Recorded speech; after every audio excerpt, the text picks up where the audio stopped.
Boa noite a todos. É uma alegria muito grande estarmos nesse momento de oração e ao mesmo tempo de aprendizado. Acima de tudo, um momento de reflexão. Um momento curto, nós temos feito esse instante, chamamos de aprendendo com a natureza, em 20 minutos. Um tempo bem adequado, né, para os compromissos de todo dia e de toda noite. Espero que você goste dessa proposta dessa noite. É o nosso quarto episódio.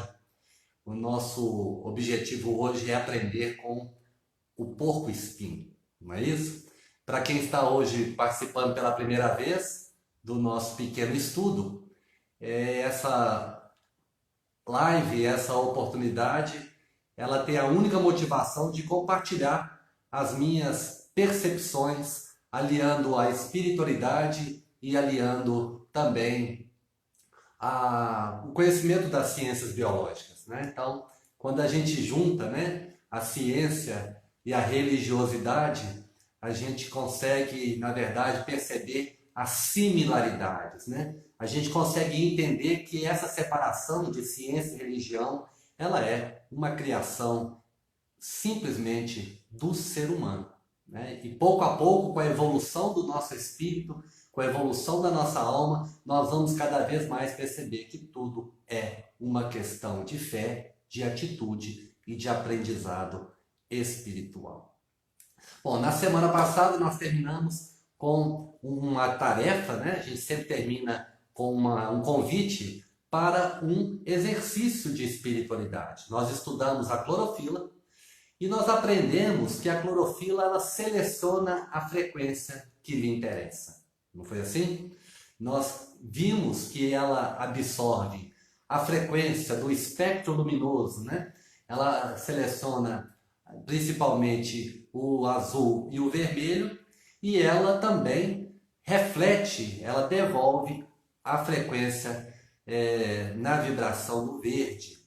E ficou para nós então uma lição muito importante. O que na nossa vida de hoje nós estamos absorvendo, o que está no nosso entorno que é importante para nós incorporarmos na nossa realidade e o que nós precisamos rejeitar, não é? E olha que essa rejeição ela pode ser tão bonita quanto as tonalidades verdes da natureza. E isso é para nós um motivo de belíssima reflexão e aprendizagem na nossa existência. Hoje, então, o nosso episódio número 4 é o porco-espinho. Porco-espinho, um mamífero, um animal que chama atenção pela particularidade da adaptação dos seus pelos. Então, o porco-espinho tem os pelos endurecidos e, com isso, eles têm a função de protegê-los contra os predadores. Então são pelos muito duros e que também provocam dor naqueles que tentam, de uma maneira inadvertida, abocanhar esses animais, né? Muitos cães ficam às vezes com a boca, com o rosto todo cheio desses pelos adaptados. Então é uma belíssima adaptação da evolução da natureza nesses mamíferos. Vamos dizer assim que o nome vulgar é porco-espinho, e o porco-espinho mais famoso no Brasil é o ouriço cacheiro. Ele recebe o nome ouriço cacheiro porque tem os espinhos ao seu redor e ele parece então um ouriço do mar, que também tem a sua proteção na forma de espinhos. E por que cacheiro? Quem já observou esse animal, ele é um animal noturno, é muito admirável, porque ele anda como um cacheiro viajante. Então ele não para o tempo todo à noite em atividade, buscando a sua alimentação, buscando suas frutas, as suas raízes, um animal muito simpático. Esse é o ouriço, esse é o porco-espinho das ciências biológicas. Nessa noite, o que a gente pode aprender com esse animal? Bom, existe uma história, né? uma fábula, que conta que uma espécie antiga de porco-espinho, ela viajava em bando, fugindo então da baixa temperatura, era uma era glacial. E na necessidade de sobreviver, Esses animais, eles precisavam controlar sua temperatura, e a cada vez que a temperatura ia ficando mais baixa, o modo como eles percebiam que seria possível sobreviver naquele momento, naquela transição climática, era ficando mais próximo, porque são animais mamíferos com a temperatura mais ou menos constante. E aí o que se viu? A proximidade entre eles, entre os porcos-espinhos, fazia com que eles rejeitassem o contato, já que os espinhos feriam uns aos outros. Então eles decidiram se afastar novamente. O bando então não conseguia ficar junto, ou seja, não conseguia conviver. Bom, na tentativa e erro, na luta pela vida, na luta pela sobrevivência, o que eles perceberam? Que os componentes do grupo estavam morrendo de frio. Então resolveram tentar pela segunda vez. E agora, já vivendo a experiência anterior, eles se ajeitaram de tal forma, eles se aproximaram com tal cuidado, que foi possível ficar próximo, deslocar naquele momento de baixíssima temperatura, fugindo então das intempéries climáticas, e aí eles sobreviveram por causa do compartilhamento do calor de seus corpos.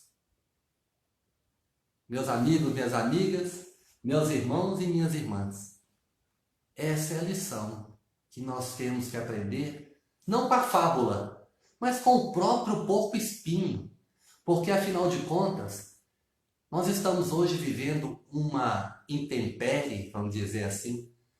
É como se o clima tivesse alterado, só que é uma mudança climática subjetiva e ao mesmo tempo comportamental. Eu deixo de início uma pergunta. Nós estamos ou não estamos vivendo um isolamento social? A partir do momento em que nós estamos juntos com os nossos familiares, muito mais do que antes, isso configura um isolamento social. As dificuldades que as pessoas têm relatado, desse convívio intenso em casa, nos horários de trabalho, ocupando esse espaço público que é a casa e que ao mesmo tempo é o lar, nos faz entender que esse isolamento, ele é um isolamento social com aqueles que não são do contexto e da convivência familiar. Mas nós estamos vivendo uma intensa relação de proximidade. E aí o que o porco-espinho nos ensina? Que essas pessoas todas que estão conosco, dentro desse contexto, desse conjunto de convivência, elas trazem os seus espinhos. Não há um integrante na família de porcos espinhos, de ouriços cacheiros, que não traga as suas dificuldades, as suas dores. E por que essa dificuldade, essa dor, eu estou aqui simbolicamente chamando de espinhos? Porque é a forma como muitas vezes nós utilizamos para nos defender. As nossas dificuldades de relacionamento, nós nem sempre somos humildes o suficiente para poder comunicar sem agredir o outro. E isso é fantástico quando a gente faz então essa projeção da proximidade entre porcos e espinhos que precisam estar juntos para sobreviver. Então não tenhamos dúvida. No contexto da espiritualidade, o nosso maior núcleo social é a família. É a de maior importância. É o que mais vai nos galgar patamares superiores. É o que mais vai fazer valer realmente a vida que nós estamos vivendo. Você pode ter sucesso em vários campos da sua vida, mas é muito importante aproveitar as oportunidades de crescimento em família. Porque esse grupo, esse bando de porco-espinho não está convivendo por acaso. E aí, se esse momento está favorecendo ou não, vamos dizer assim, como se fosse algo mandado, né, por uma lei de evolução. Não vou discutir, mas o fato é que está aí. Nós estamos dentro do lar, nós estamos buscando os familiares com dificuldade, essa é a verdade, por causa dos nossos espíritos.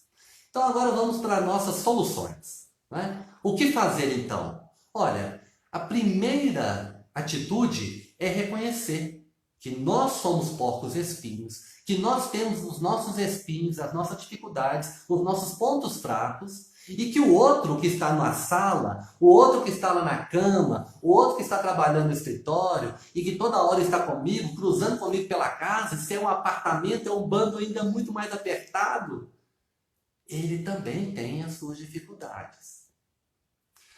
Então, quando a gente fala do distanciamento afetivo, que é o objetivo desse nosso estudo, dessa nossa reflexão, é muito importante a gente pensar qual que é o distanciamento necessário hoje para o meu familiar. Esse meu familiar hoje, ele está sinalizando que ele quer uma proximidade maior ou menor? Como que eu vou me aproximar dele se ele tem espinhos e eu também tenho? É a lição deles, é o jeito, é a posição. E para nós, no relacionamento, é a forma de abordar. Então eu vou dar um exemplo que hoje em dia me chama muita atenção, e por eu ser especialista, né, nessa idade da adolescência, é muito comum, né, acontecer isso. E quem não tem adolescente em casa vai transpor a minha sugestão de reflexão para a vida com o marido, com filha, com filho, com a avó, com avô, com tio, quem está junto hoje, né? Porque a verdade é que a família está buscando a família. A gente está sentindo falta e isso é muito bom, não é? Bom, em relação aos adolescentes, o que é um adolescente? Eu, por exemplo, eu era um adolescente com espinha. eu fui um adolescente com espinho e um adolescente com espinha. Por quê? Por causa daquele momento em que a alma ela começa a ter uma liberdade, uma consciência e ela começa a se reconhecer. Olha bem que coisa curiosa. O que é uma adolescência, né? Sai da infância, o espírito, e ele começa a manejar o corpo que está em transformação, mas não apaga os nossos pontos fracos, que a gente tem que respeitar no outro e em nós mesmos. Tá certo? Então, o que a gente percebe hoje em termos de proximidade? Às vezes, os familiares dentro de casa, com um adolescente em quarentena, não sabem qual que é o distanciamento. E eles precisam, ao mesmo tempo, do afeto e ao mesmo tempo da autonomia e da liberdade. Mais do que o adulto, na verdade, todos nós precisamos, né? Então, você vai vendo aí casais que estão em conflito nessa época, muitas vezes com a dificuldade da proximidade do distanciamento. Até que ponto que eu faço junto, até que ponto que eu estou junto, até que ponto que o outro tem o direito de ficar sozinho e viver a sua quarentena em alguns momentos. Então, qual é o melhor modo? A comunicação. A gente comunica mal. A gente pergunta pouco, pergunta mal. A gente às vezes não consegue ter a humildade de fazer a pergunta, porque fica parecendo fraqueza e não é. No caso dos adolescentes, eu percebo 4 comportamentos dos pais em relação a eles. Nós temos, por exemplo, os pais longe-longe. O que é um pai longe-longe, uma mãe longe-longe? É uma mãe que é longe fisicamente, é um pai que é longe fisicamente e é longe afetivamente. Então esse aí abandonou mesmo. Esse é um porco-espinho que foi abandonado no mundo, né? Não tem nem os pais fisicamente e nem os pais afetivamente. Longe, longe. É uma pena e realmente precisa ser reparado isso ao longo da vida, ao longo da evolução. O segundo aspecto, às vezes, que a gente encontra é o longe perto. Esse é muito bom. Porque às vezes, agora não, a gente está em casa, mas o longe é um pai, a mãe, que às vezes não está muito presente fisicamente, mas não nega o afeto. Não está presente fisicamente porque não tem condição. Porque trabalha muito, porque viaja muito, né? Os horários não coincidem, mas a relação é de qualidade. E aí o adolescente se sente respeitado, contemplado e sensibilizado no afeto. Longe, perto. Qual que é o contrário disso? O terceiro grupo, perto, longe.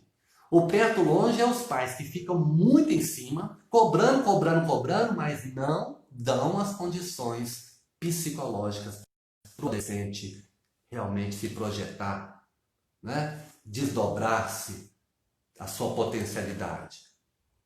Então, às vezes, não adianta ficar em cima. Às vezes, não adianta estar em casa. Às vezes, não adianta estar cobrando, vigiando e ameaçando, porque esse é o perto fisicamente. Mas não se tem ali o carinho do respeito, da valorização, do não rotular, de respeitar essa distância do porco-espinho.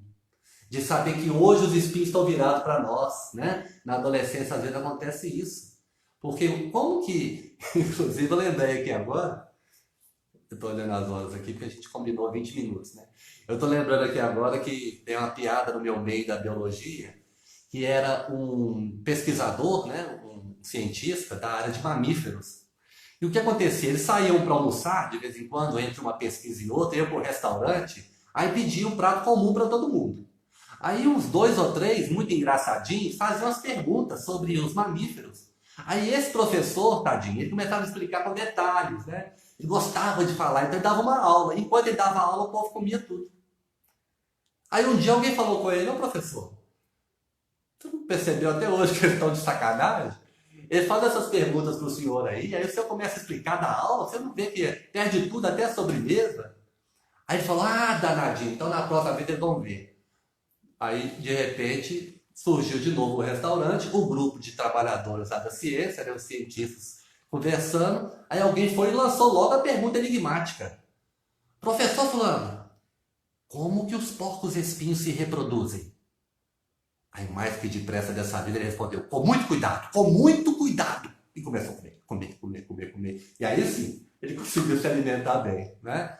Então, esse com muito cuidado é o que a gente deve ter. A sensibilidade de perceber que hoje eu posso aproximar, porque os porcos-espinhos se aproximam, desde que os espinhos estejam virados para dentro, deitadinho, né? Não quando estão assim. Quando estão assim, é hora da gente respeitar e manter uma distância. E o último grupo é o perto-perto. O perto-perto é aquele comportamento dos pais, dos adultos, com os jovens, com o adolescente ou com qualquer um, em que a gente consegue ficar fisicamente perto e afetivamente perto. Esse é o ideal, é o mais sublime, esse é o padrão ouro, né? O comportamento. Muitos adolescentes não permitem o perto-perto, tá bom? E a gente não deve se entristecer, a gente deve respeitar, mas nunca negar o segundo perto, que é o perto do sentimento, o perto do afetivo. Não é? Então, que fique para nós essa maravilhosa, né? Eu me empolgo muito, estou igual o professor lá do porco-espinho.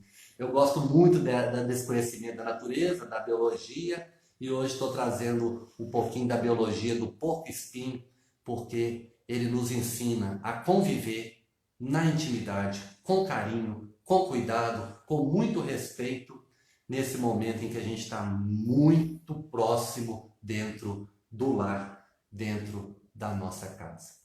Eu peço a Deus, então, que abençoe o seu lar.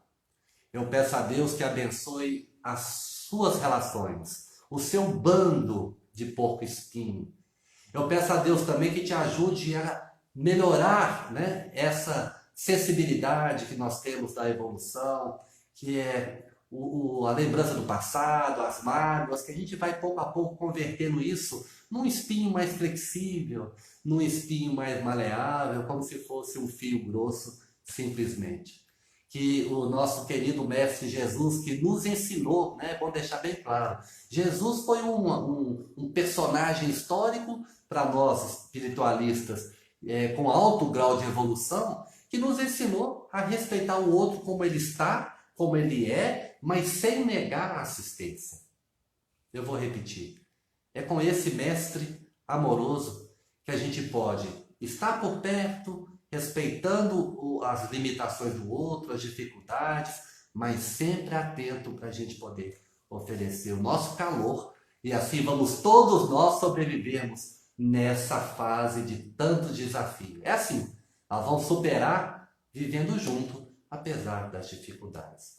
Qual que é a tarefa para a semana? A tarefa, então, né, o para casa para esse episódio 4, é você agora observar os seus familiares, esse bando de porco espinho que está aí convivendo com você dentro de casa, o que cada um hoje está sinalizando. Dá para aproximar? Dá para fazer um carinho? É hora de manter o afastamento? É hora de conversar, de perguntar, de sentir essa relação. Então, na próxima semana, na terça-feira, sempre de 8 a 8h20, nós vamos começar fazendo aqui uma pergunta. Como que você se saiu no seu para casa? Você conseguiu fazer a leitura de cada um? E olha, isso muda, tá? Às vezes hoje os espinhos estão assim, né? Amanhã já está desse jeito. Às vezes você quer falar uma coisa hoje, não. Se tiver muito espinhento, deixa para amanhã, se não for urgente. Que Jesus nos abençoe. Obrigado pelo carinho da presença. E até o nosso próximo. Semana que vem não perca a lição da coruja. Eu não vou adiantar qual que vai ser a abordagem, mas vamos aprender com a coruja a também melhorar o nosso espírito. Boa noite, muita paz, um feliz processo de transição aí nessa forma de vida que a gente está vivendo agora. Até breve.